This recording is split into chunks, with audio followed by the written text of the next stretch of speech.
the question here. The question is saying that Mrs. Larry provided a part of $90,000 to Mr. Adani, one of her colleague, as a loan at 7% per annum for 5 years. She invested the remaining amount at 14% per annum on simple interest, and total income from interest after 5 years was 52,500. How much loan in dollar was provided to Mr. Adani? So in this question we can clearly understood that जो Mrs Larry हैं उन्होंने अपना 90,000 जो dollar amount था उसको दो part में distribute किया है. एक तो वन पार्ट दिया है मिस्टर अडानी को एंड सेकंड पार्ट उन्होंने इन्वेस्ट कर दिया है. तो इसमें दो पार्ट्स हैं. So will suppose the first part जो भी है वो कितना है एक्स डॉलर, ये मैंने अज्यूम किया. तो रेस्ट यानी कि रिमेनिंग पार्ट कितना हो जाएगा? रिमेन पार्ट हो जाएगा यहाँ पे 90,000 माइनस एक्स.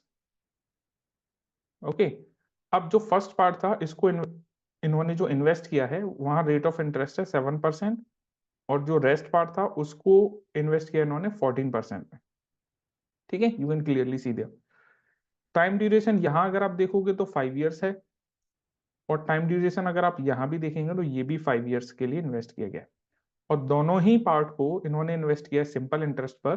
तो we know the find simple interest, that is S I equals to P into R into T upon 100. Okay, इस फॉर्मूले के बेसिस पर हम निकाल लेंगे. अब क्वेश्चन में ये एक पॉइंट क्लियर मेंशन है यहाँ पे कि जो दो पार्ट्स हैं first part and second part, इन दोनों से जो भी मिलने वाला इंटरेस्ट है उसका टोटल अमाउंट कितना है 52,500. तो दोनों ही वैल्यू को हम ऐड कर देंगे. तो पहले पार्ट से मिलने वाला इंटरेस्ट होगा x into 7 into 5 upon 100, and second part से जो इंटरेस्ट मिलने वाला होगा वो हो जाएगा 90,000 minus x into 14 rate of interest into time upon 100.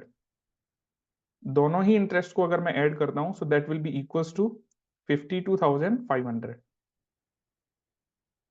Okay, अब हम इसको 100 कॉमन लेके मीन्स एलसीएम लेकर के मैं क्रॉस मल्टीप्लाई कर देता हूं. सो इट विल बी 7 5 जा 35x plus and that will B 70 से अंदर मल्टीप्लाई करेंगे so it will be 90,000 into 70 minus 70x, and 100 को क्रॉस मल्टीप्लाई किया so it will be 52500 and again 00.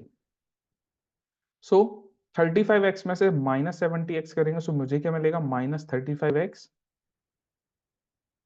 And ये इसको जब मल्टीप्लाई करने के बाद आप इसमें से माइनस करेंगे तो मुझे जो वैल्यू मिलेगा वो नेगेटिव में, क्योंकि 9 7 या 63 हो जाता है, ये 6 लाख समथिंग हो जाएगा, ये 5 लाख समथिंग है 52 लाख है और वो 63 लाख हो जाएगा. तो माइनस करेंगे so it will be 10 5, got it.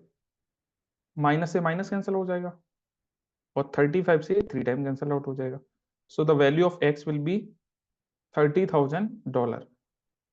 Okay, so X part जो दिया गया था that was given to mister Adani. तो क्वेश्चन में भी यही आस्क्ड है मिस्टर अडानी को कितना पार्ट दिया गया, so that was $30,000. So that will be the answer of this question. थोड़ा ऑप्शंस की तरफ मूव करते हैं. So in this option we can see that option A will be our correct answer for this question. So I hope you have understand well. Thank you for that.